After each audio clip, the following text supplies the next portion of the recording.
should prioritize reducing the federal debt over promoting economic growth. And here these gentlemen are number 13, and the first speakers, and they're pro. Or your second speakers, and they're pro.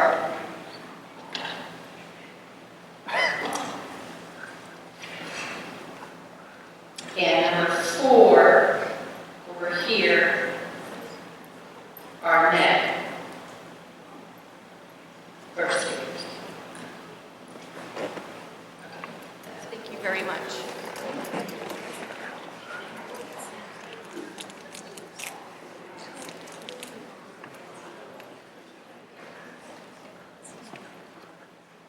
Is it on?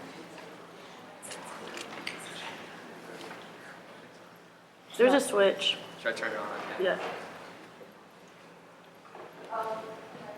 There we go. Yeah. So before we begin, if it's all right, I'd like to spend some time giving thank yous to those that deserve it. First and foremost, I want to thank God just for the opportunities I've had these last 4 years. I am a senior this year, and I've been incredibly fortunate for all the opportunities and just the blessings that have come from being involved in Indiana high school speech and debate. So all the glory is due to him. Secondly, I want to thank my coach, Mr. Henshaw. Love is measured by the sacrifice you make for others, and Mr. Henshaw has sacrificed countless hours, weekends, miles on the bus to import it all into us. And I couldn't thank him enough for the sacrifices he's made for me over these last 4 years. And my life is radically different because of it. I want to thank our new coach, Seth, for the short time he spent with us. He's done a great job teaching and mentoring me on how to be a better debater and a better person. I need to thank my parents just for their countless, their support over the years, especially in my endeavors through speech and debate. I couldn't be here without them, so I need to thank them. And then lastly, I need to thank Natalie. Our partnership kind of happened by accident, but she's an incredible friend, an incredible partner. I thoroughly love working alongside her. So with that being said, my judges ready? My phone's ready. Is that right? My phone's down. Alright. And Natalie. Alright, let's begin. My partner and I stand in gating today's resolution resolved. The United States federal government should prioritize reducing the federal debt over promoting economic growth. Before we begin, we must define a few terms for the framework of today's debate. Prioritize is to determine the order for dealing with a series of items of tax according to their relative importance. Federal debt is the total amount of money that a country's government has borrowed by various means, and economic growth is an increase in the capacity of an economy to produce goods and services compared from one period of time to another. Contention 1. Economic growth actually helps reduce federal debt. Subpoint A. Economic growth increases the tax base, which contributes to paying back debt. Tax revenue increases as a result of economic growth. Investors Business Daily reports in July 2018 that the nonpartisan Congressional Budget Office finds that the revenues from federal income taxes were $76 billion higher in the first half of 2018 compared to the first half of 2017. That is a 9% jump, even though the lower income tax withholding schedules went into effect in February 2018. The CBO says the gain largely reflects increases in wages and salaries. For the fiscal year as a whole, all federal revenues are up by $31 billion, which is a 1.2% increase. Clearly, in a world where economic growth is prioritized, tax revenues increase, which ensures our nation maintains a budget surplus and assists in paying off debt. This takes me to subpoint B. Prioritizing economic growth is vital to achieve a budget surplus, which reduces government borrowing. The state of Indiana has recently implemented programs to incentivize economic growth. These programs include the Capital Access Program, the Indiana Small Business Development Center, and the Tax-Exempt Bond Program. Since 2015, the ISBBC alone has generated 297 business startups, around 1,200 jobs, and $90.73 million in capital infusion in the state of Indiana. Now, this economic growth helps grow Indiana's state tax revenue.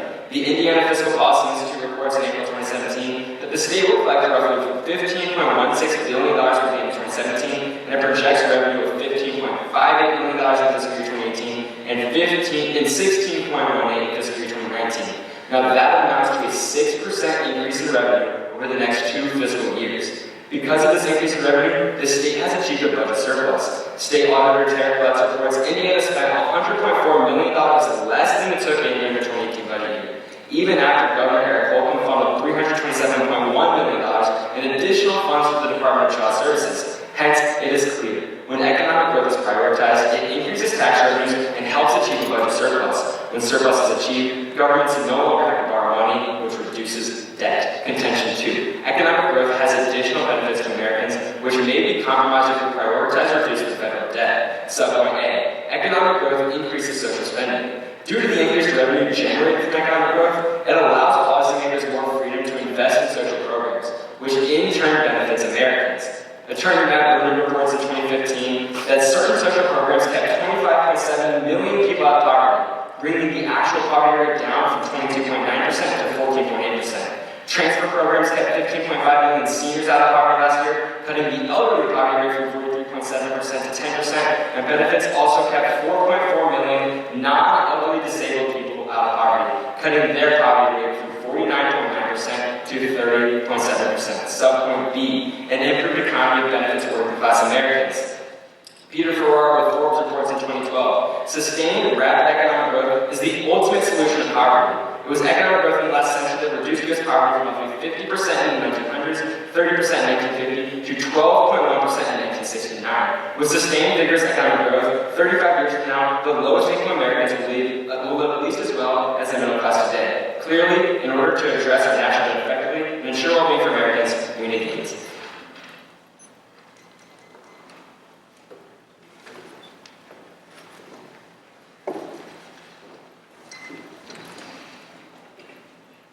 Okay, I would also like to start off with some thank yous.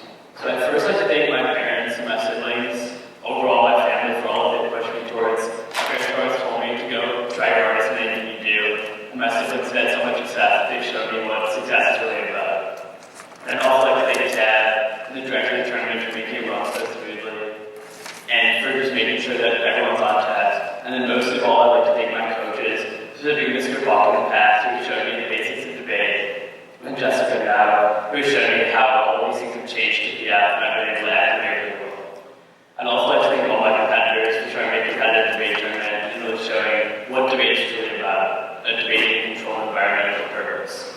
I'd like to thank my teammates in Public Forum who helped me along the way and given me a guideline, specifically all the PF kids who have shown me so much love and support, and all of our entire team who continuously supports us throughout everything.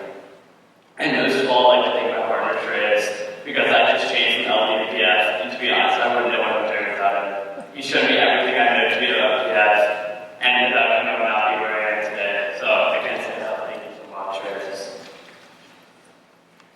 With that being said, everyone ready? Okay. Shreyas and I have firm resolve the United States federal government should prioritize reducing the federal debt and promoting economic growth. Our first contention is saving startups.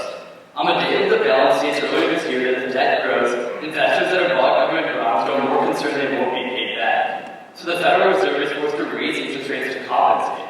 In fact, Good Kind of Newsweek finds that foreign investment into U.S. debt is at its lowest level since 2016.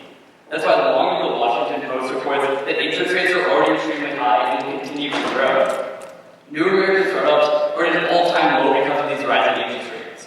Venture capital, or VC firms, fund early-stage startups. But Matt Nova of Penn State explains that higher interest rates makes operating costs for VC firms higher, quantifying that every 1% increase in interest rates decreases VC fundraising by $647 million. This is dire, as Guzman of MIT finds in 2017 that VC investment creates 70% of all new startups and increases their chance of succeeding by 5 times. Increasing startups is crucial, especially the Cawston Foundation writes that 50% of future job growth will come from startup companies. Our second contention is ensuring economic stability. Black Business Insider writes in 2018 that the United States federal debt is currently rising above $22 trillion, growing at a rate 36% faster than the economy. It shows no signs of stopping as the CBO reports that debt will reach $29 trillion by 2028. As the U.S. continues to borrow from other countries and individuals, it has to pay them back through interest payments. Problematically, the Peterson Foundation writes in 2018 that interest payments on our debt are the fastest growing part of the federal budget. Columns of USA Today show that interest payments on U.S. debt are projected to total over $7 trillion over the next decade. Overall, Cleveland 18 of Fox Business writes that by 2025, the U.S. government will have to spend more money on interest payments than all other discretionary spending programs. Rising debt and interest payments will hit America the hardest when the economy reaches its inevitable recession. America operates on a boom and bust cycle, which is why tricks of the U.S. has never gone a decade without a recession. The next recession is imminent. As Kelly Business Insider finds that 82% of economists assure that a recession will happen before 2020. Unfortunately, recessions devastate the American economy. As the Center on Budget and Policy Priorities finds that the 2008 recession left 8.7 million people unemployed.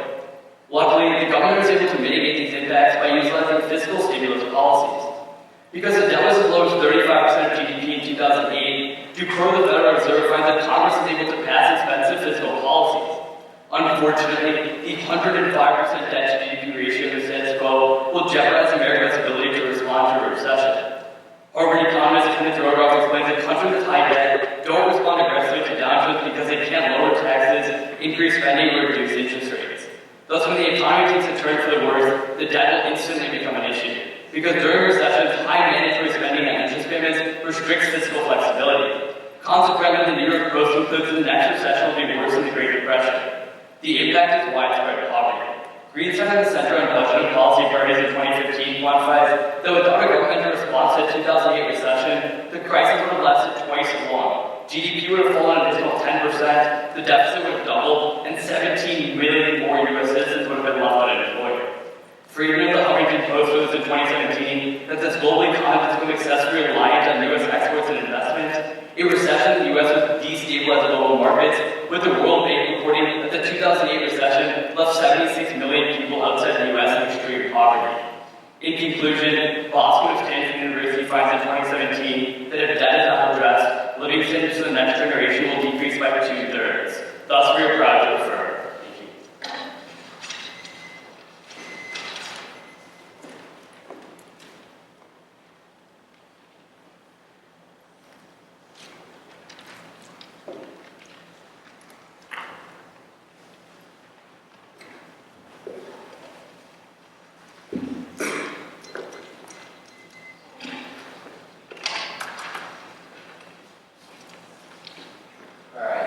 Judges ready?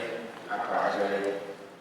Alright, so okay, so the first thing I want to ask you about is going over the point you made about interest rates. So you claim that as debt increases, that interest rates increase as well. We can come to the conclusion that the interest rates increase because of investor confidence in the investment you think that. Yeah, would you agree that there are other circumstances that play into investor confidence as opposed to the level of debt?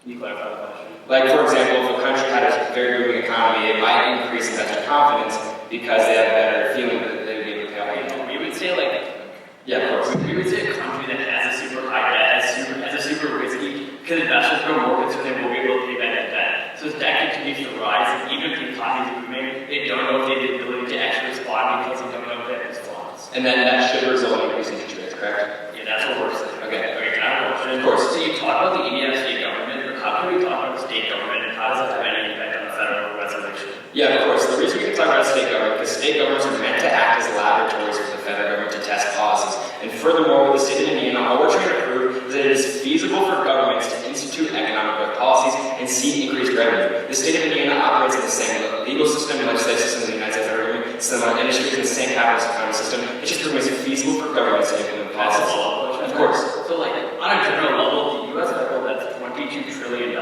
Wouldn't that take different different packages to actually solve the debt? The policies might be given, but we're just proving it's feasible for governments to implement economic policies. Okay, you have a question? Yeah, of course. So I want to talk to you about the idea you mentioned the session in 2008, and you talked about the idea that it takes, in that case, it took economic stimulus to get us out of the recession. Yeah. Correct. So would you agree with me that if we did face an economic recession, it would be important that our growth is prioritized in the status quo so that the economy has the capacity to produce in the case of recession? So I would say no, because what we tell you is that the reason we got out of the 2008 recession is to do these physical stimulus packages. And those can only exist when the debt to GDP ratio is low enough. And we tell you 2008 is 35%, but currently it's 105%. And the problem with that is you don't have the ability to actually fund that. So unless you prioritize debt first, you'll never solve any of the impacts you start. May I ask a follow-up? Sure. Well, isn't it also, wouldn't you also agree, however, that those economic stimulus packages, yes, they would not be effective unless the economy had a means to carry it out. The only way the economy would have a means to carry it out would be through strong economic We would talk about like what's a priority. We would say that's a prerequisite to anything you're talking about. Okay, of course. You talk about social spending, and then like, so what are you saying that the pros hurting on social spending? Because if the there's two ways to reduce debt. One is to increase revenue to service the debt, and the other is to decrease spending. We agree. So how do you show political capital in action, like eliminating all the social security programs that you talk about? Well, the security, the programs that are referenced are actually discretionary spending programs, not under Social Security, which is one, makes it susceptible to cuts, but two, in an after world, it is inherent that cuts will come about to decrease spending, and these are vulnerable groups of people, vulnerable cuts that affect such a small group of people. So, thank you.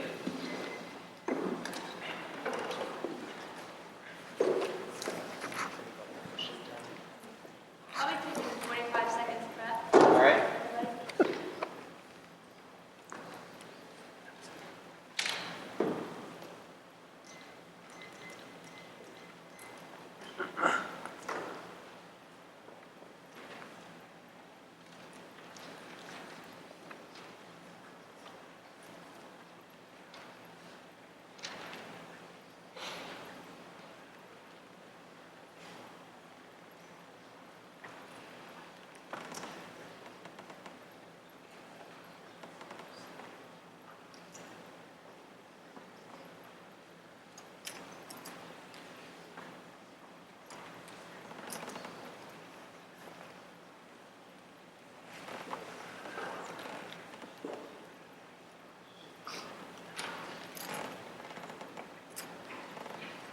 Years.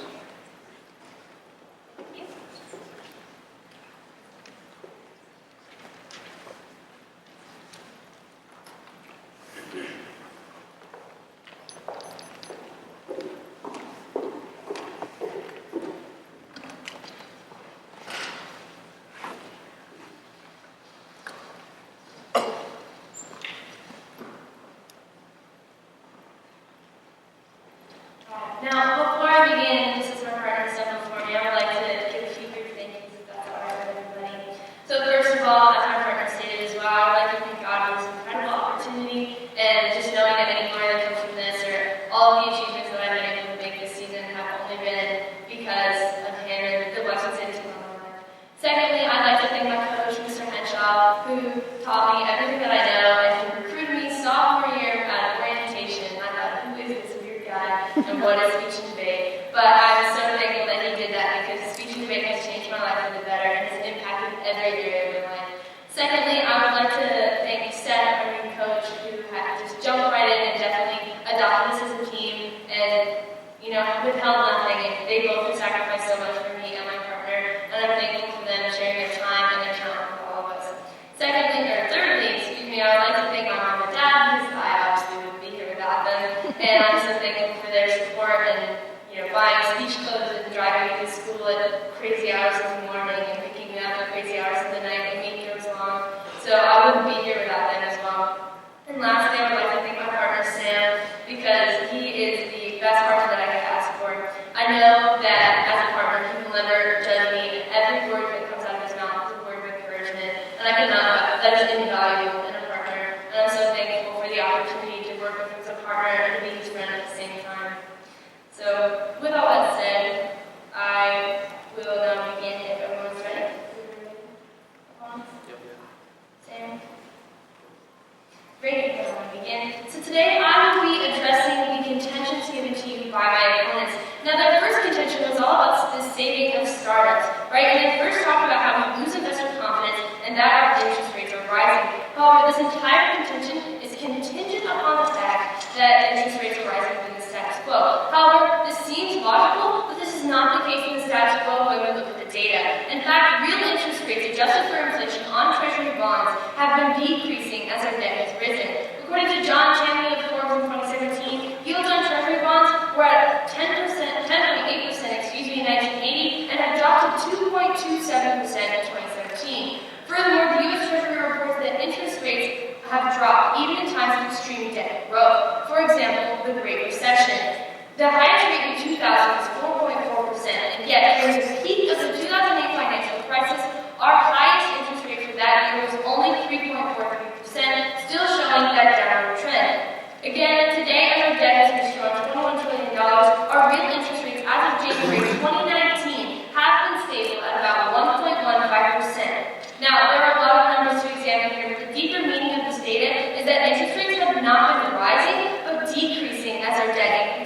Thus, the harm presented to you by the affirmative side, dependent on these increasing interest rates, such as crowding out, will not come to fruition because we do not see this in the status quo. Additionally, my partner stated in the case that economic growth policies in a calm world, such as in Indiana, will promote small business and increase wages by creating a more solid and stable economy for businesses to start up and for business to grow, which is feasible under the calm world. Now, in the next contention, they talk about the boom and bust cycle, and they talk about how a recession is imminent, and the 2008 fiscal stimulus package was the way that we got out of the Great Recession. However, I'd like to go to this fiscal stimulus package because this was known as the ARRA, passed in 2009 by President Obama, and this actually only cost us $840 billion over the course of 5 years. So our debt was actually not a factor in this area because, as we can see, people were suffering during the Great Recession due to the unemployment rates that my opponents even cited. So this fiscal stimulus was necessary and it got us out of that recession. And it is not as expensive as the affirmative has had you believe. Now next they talk about poverty, and they talk about social spending and things like that being cut. Now, under the calm world, social spending will be sustained to mitigate the effects of poverty. When we look at the calm world, we can say that promoting economic growth is good, as well as prioritizing the federal debt. These items are not mutually exclusive, but under the calm world, we are still creating the revenue in order to sustain the social programs that we have to support the Americans that are dependent on them now. So we will be able to create potentially cuts in the future or whatever we have to do to, prioritize the debt later on. But today, in the status quo, we can see that under the common world, we will be able to do what's best for all Americans by not prioritizing one over the other, but by seeing that one is the problem and one is the solution, and thus they are equal. Now, lastly, I would like to talk about the fact that they said in cross-examination that reducing the federal debt is a prerequisite to economic growth. However, this is not the case. Take Singapore, for example. Their debt-to-GDP ratio is about 112%, where the United States ratio is only 74. This difference is important in today's debate when their economic growth is examined. Even though their debt has risen 10% over the last 8 years, their GDP has grown on average of 5% over the last 5 years. In fact, their GDP per capita is equal to the U.S., around 55,000, ensuring a high standard of living for their citizens. And even under this high debt-to-GDP ratio, they have not lost investor confidence because they have a AAA international credit rating, whereas the USA has a AA score. Thus, we must vote in the nation today because it's the best option for the United States. Thank you.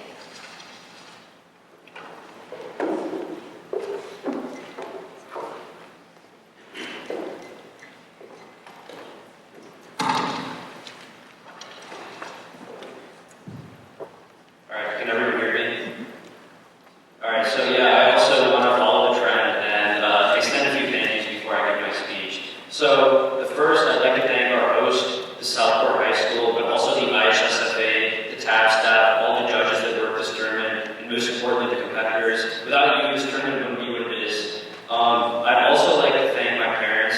My dad is sitting right there. He comes to every debate tournament I'm at. He really shows a lot of support for me and my sister in debate. I'd also like to thank my coaches. Right there's my coach Jessica, Mr. Kennedy, Mrs. Kennedy, Mr. Buck. They're always encouraging me and are willing to tell me when I'm being crazy, but I'm crazy. Then I'd like to thank everyone on my team, specifically all of the efforts like Mimi, Brianna, Melissa, Nikki, Emma, Shreya. Without you guys debating me every week, I'd probably not know what interest rates are right now. But so yeah, with that being said, the last thank you I'd like to give is, or two thank yous. First, I'd like to thank my opponents. With them going this far, they've also done a really, really good job. And having this debate right now is probably really useful to anyone watching it, especially if you're learning right now. But I'd also like to thank my partner, Kathir. I know he started at LD for the last 2 years and decided to switch over to PF, and that's a really, really big jump. But he's been willing to learn, and this whole experience has been really, really fun. Despite losing my partner last year, it's probably been the best partner I can ask for. So, with that being said, are all my judges ready? Alright, let's get this party started. Let's start at observation.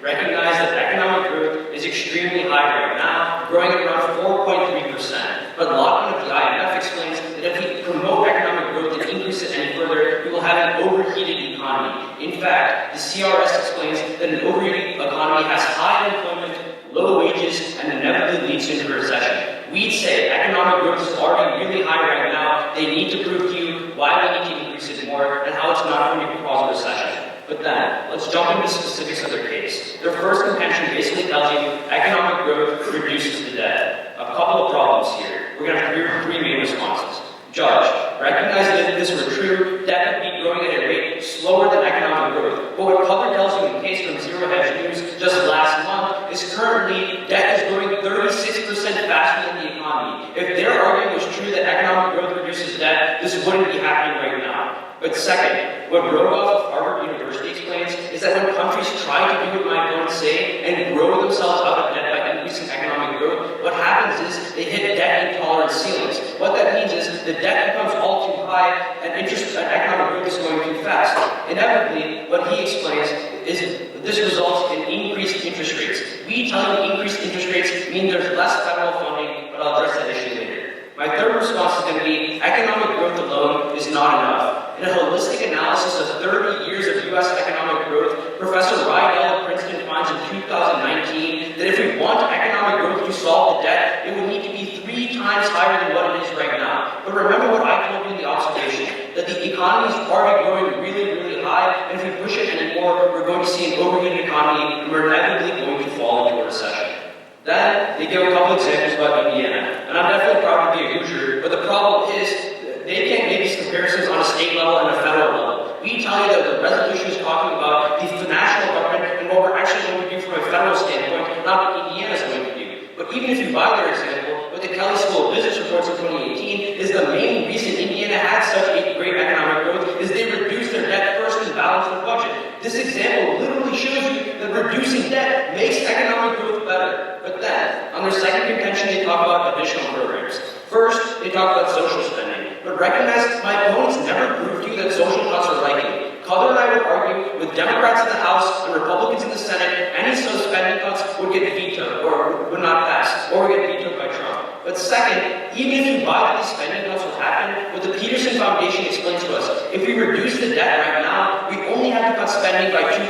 But he explains, if we push off the debt and wait another 10 years, we are going to have to cut spending by 53%. We would say the 2% spending cut we're taking right now isn't a big hit. But if my opponents push off the issue, you have to cut 53%, that's going to be considerably worse, and we link to all their harms on a much larger scale. Then they talk to us about poverty. Here's what's problematic. What Gallo of London University explains is the U.S. government sees rich people as the best way to grow the economy because they think rich people know the best ways to invest and save. Thus, Goal 15 of the EPI finds an historical analysis of 40 years of U.S. economic growth that economic growth historically increases the poverty rate by 7.1% because the rich get richer and the poor get poorer. But even more so, the Peterson Foundation concludes in 2018 that rising debt will reduce average household incomes by $16,000 over the coming decades, which in terms of wave, I would argue, you prefer our linking to poverty because we're showing you, one, it's more probable, but second, their advocacy literally increases poverty because economic growth concentrates money to people who already have it. It doesn't give money to the people who need to be economically mobilized. We're the only side solving for that, and thus, Kathir and I are very, very proud to affirm.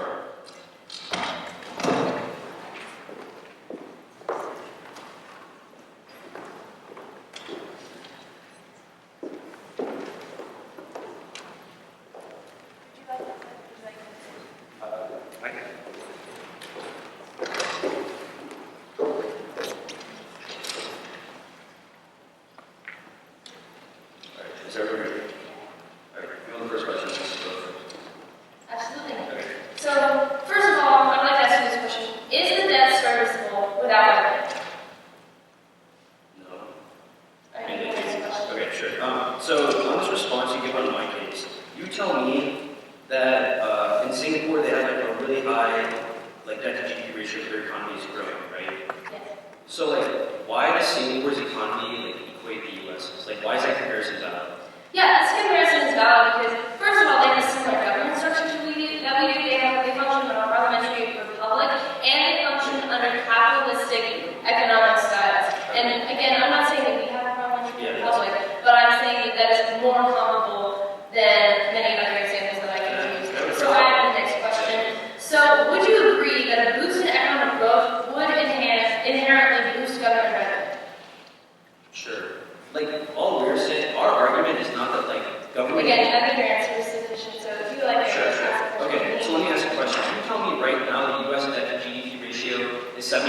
is that correct? Yes. So like, okay, I mean, I'll talk to that evidence later.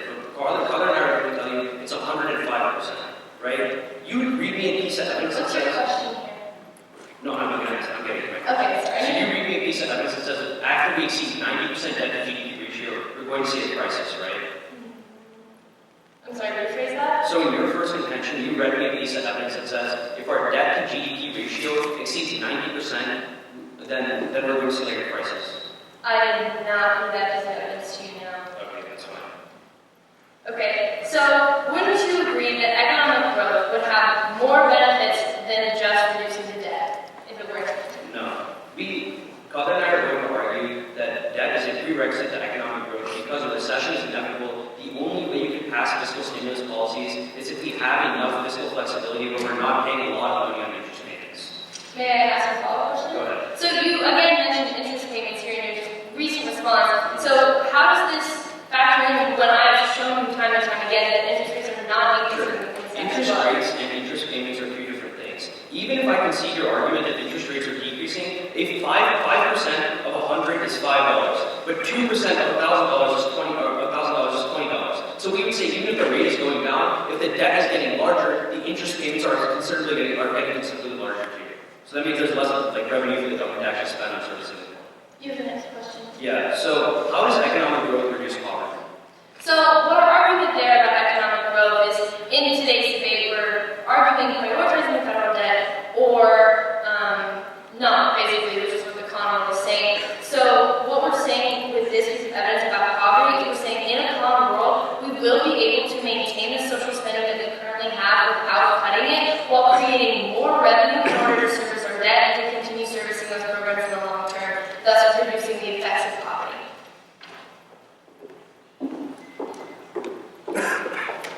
You guys like prep? No.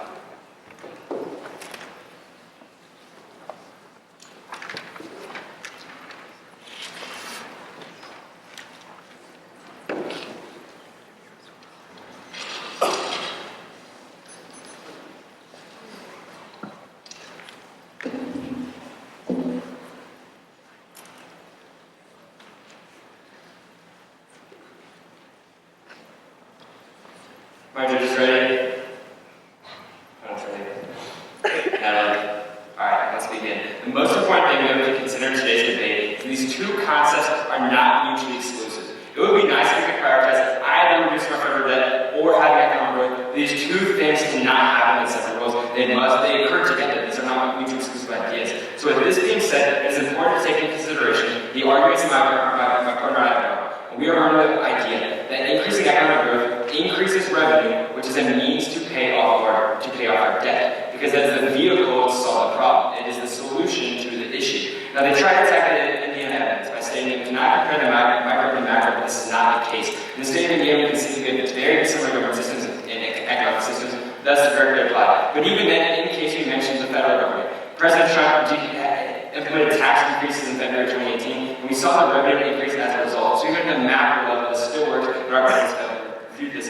Furthermore, voting on that in cases that reducing debt is a prerequisite economic growth, that is not the case. We see that in Singapore, as my partner mentioned, but also in Japan. Japan operates with a debt to GDP ratio of over 250%, and yet, according to the IMF, their economy produces third largest in the world. It is not the size of their debt, but the size of the economy that gives them the credibility. Because investors' credibility is dependent on their ability to pay them back. And if your economy is not growing, then you do have no ability to pay them back. And now we'll attack that point on economic inequality. And if we prioritize reducing our federal debt, it is going to draw public funding away from economic growth. It just makes us the production costs doesn't occur. So when we draw money away from economic growth, it's going to limit the ability for Americans. And Bloomberg reports in 2018 that over long periods, small changes in growth can have large consequences. In the past 4 decades, real GDP per person increased $28,000 to over $55,000, growing by 1.7% per year.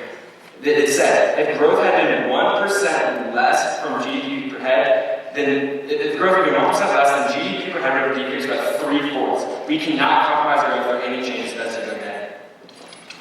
All right, we'll run prep time before the summary. Okay. Got 2 minutes left. Okay.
This is the key argument, because on the con side, we're promoting economic growth. And with this, naturally economic growth is going to rise, which will cause the overheating and this recession. And here's the key. We thought a recession hurt 17 million people in the United States and 76 million people outside the US. So the impact is the greatest for recessions, and there's not directly causing it.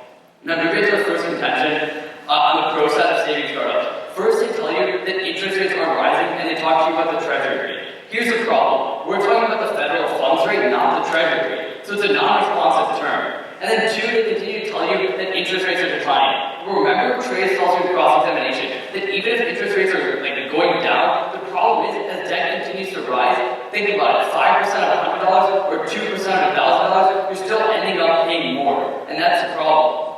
And then moving on to the second contention of economic stability, they give a couple examples of one of Singapore. You can't scale Singapore to the level that we're talking about today. Singapore is not a stable economy, the US is the largest economy in the entire world. And that's completely different. Then they talk to you about Japan. Remember what we tell you throughout this entire contention, that we're focusing on a recession inevitable. And this goes unresponded to, so let's assume it's going to happen through this boom and bust cycle. So if a recession happens, remember that 76 million people outside the US are harmed. And then another one of their main responsibilities is through social spending cuts. They continue to tell you that all these programs are getting cut. Here's the problem. What Shreyas tells you is to the Peterson cards that currently if you cut, it's only a 2% cut. But if you wait 10 years and push it off like they want to do, you're cutting 53% of those programs. If you really want to harm all these people and hurt the poorest people in society, the con is doing that. The pro side is the only one solving for recessions, which is the biggest turn in today's round and is the largest impact. That's what we're proud of.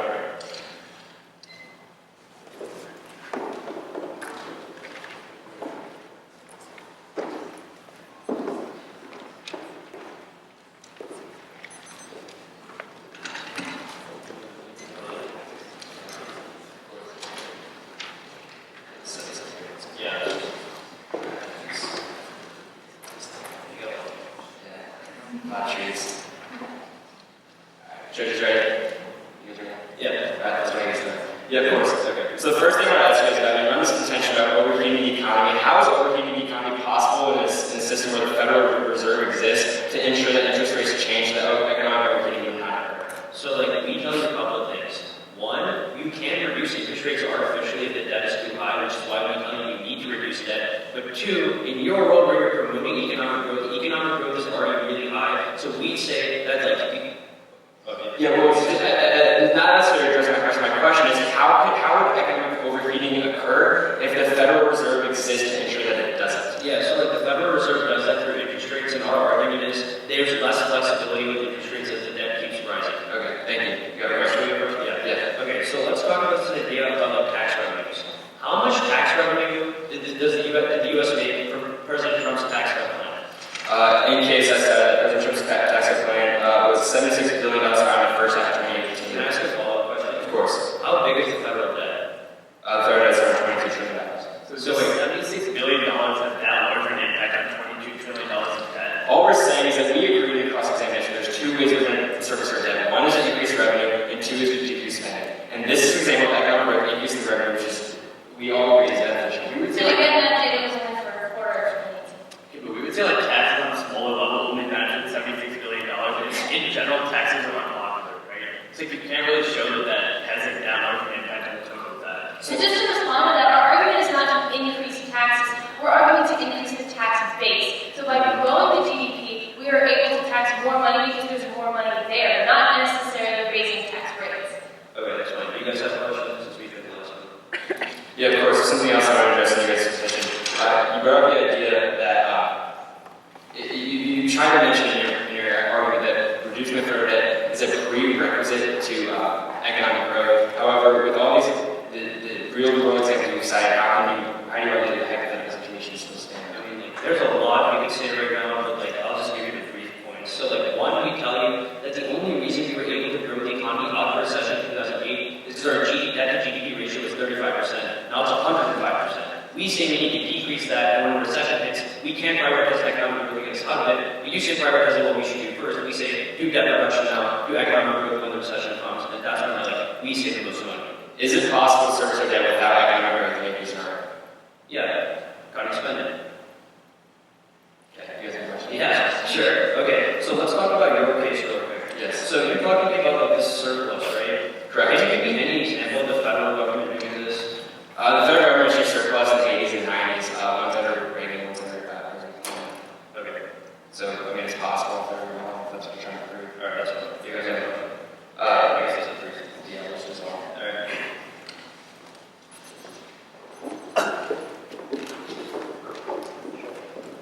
You guys have 1:15 left. Right, and we'll be taking all of that. All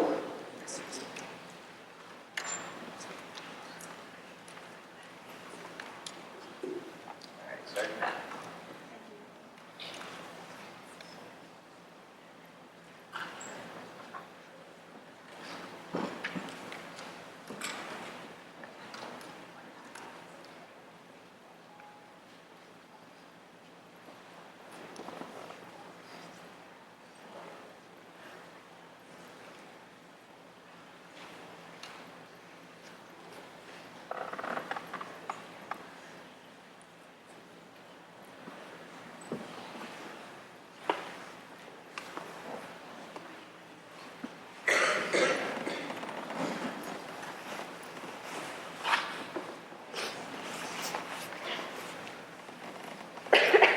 Seconds remain.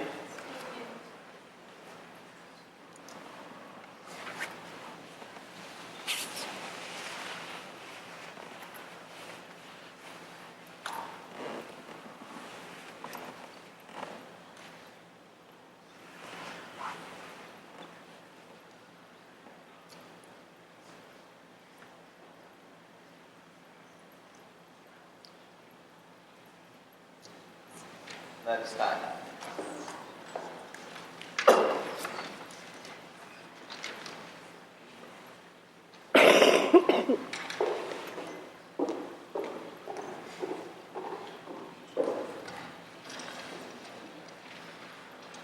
Am I just ready? Sam? Great. Begin. So today I'm going to be outlining why I believe the con has won today's debate. Now, first of all, let's address what my opponents stated. They stated this, that saving startups and economic stability and low government stability will be found under a common rule. However, this is all contingent on the fact that interest rates are increasing and thus interest payments are increasing in the long term. However, my partner and I have proven that these interest rates are not increasing, and that is not what's happening in the status quo. And as we've seen in historical examples and current day examples from the countries that my partner has cited that are actually credible and comparable comparisons based on their government and economic systems, that this does not occur and that this crowding out issue does not happen. Now let's talk about the effects of poverty that we talked about. Again, under the common rule, this is not seen as much because we generate revenue to sustain our social programs that our Americans are dependent on. And our opponents just admitted in cross-examination that spending cuts would be made under a pro-world, or at least be feasible, and that could harm these programs as we cited in case. Now, let's look at how our government has been bailed out of debt before. So let's look at World War II. Right after World War II, our debt is at 112%, or 122%, of GDP. And how did we get out of that? We got out of that by promoting economic stimulus, and by the extreme economic growth that we saw after that. While this may be an extreme example, we can show that the common rule is feasible, that we reduced our debt significantly when we promoted economic growth. Now, my partner and I's contentions still stand, but more importantly, we have proven that the common rule is more beneficial to the United States, which my opponents have now touched. First of all, economic growth boosts our economy, which aids working-class Americans by providing a better economy to launch small business and increase wages and job opportunities. Furthermore, economic growth will allow us to sustain social programs, as I've stated, and defend spending in the long term to the best interest of all Americans. My partner and I have shown that economic growth is the solution to our debt. Thus, at a minimum, it must be valued equally to reducing the debt, not one over the other. Thus, we urge a con ballot today. Let's have 30 seconds.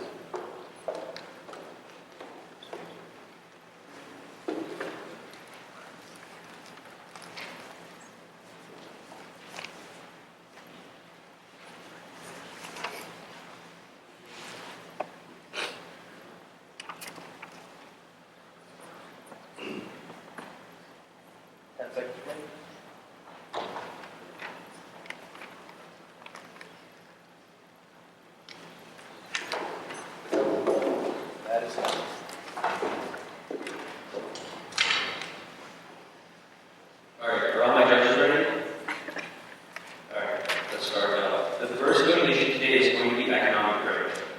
that economic growth would reduce debt, but they're not responsible to do things. First, we believe economic growth is really, really high right now, and debt is still growing 36% faster than the economy. The second is from Rydell at Princeton, who says if we want to solve economic growth, or solve debt, we would have to increase economic growth by 3 times. But they're not responsible to our argument on overheating, where Lockman tells you if we increase economic growth any more than what it is right now, we're going to have an overheated economy, and that's going to lead to a recession. They never respond to that in summary final focus. That's a very clean way to sign your ballot. But even then, they come up here and say that economic growth increases revenues, but they only say $76 billion. That's the largest number they give. Remember, our debt is $21 trillion.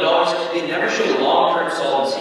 But even more so, they don't respond to what Kathir and I both say about how the economic growth policies they're prioritizing inherently put money toward the rich and make the poor poorer. Remember, we tell you historically in the last 4 years, economic growth policies have increased poverty by 7.1%. In her final focus, she talks about all the poorest Americans. We tell you they're the ones who are hurting them. Then, on spending cuts. Remember, we give you this analysis from Peterson, who says if you want to cut spending, if you get rid of the debt right now and start reducing it, you only have to cut spending by 2%. But if we push off the issue for 10 years, we have to cut 53% of spending. That means we get all the impacts we're talking about, but they get turned against them. Because we only have to cut spending by 2%. If you push off the debt, they have to cut it by 53%. That we also tell you there's no political capital with Democrats in the House and Republicans in the Senate. They're probably not going to agree to cut anything of the things they talk about. The final voting issue is going to be recession. They tell you like interest rates have been decreasing. The thing is, they're talking about the Treasury interest rate. We are talking about the federal funds interest rate, which has been increasing. Even if we can see that interest rates have been decreasing, remember, 10% of 100 is $10, but 2% of 1,000 is $20. Overall, the amount we have to pay increases, and thus the government could put money toward fiscal stimulus spending to get people out of poverty. We specifically save 76 million people. Thus, we urge pro ballot. Thank you.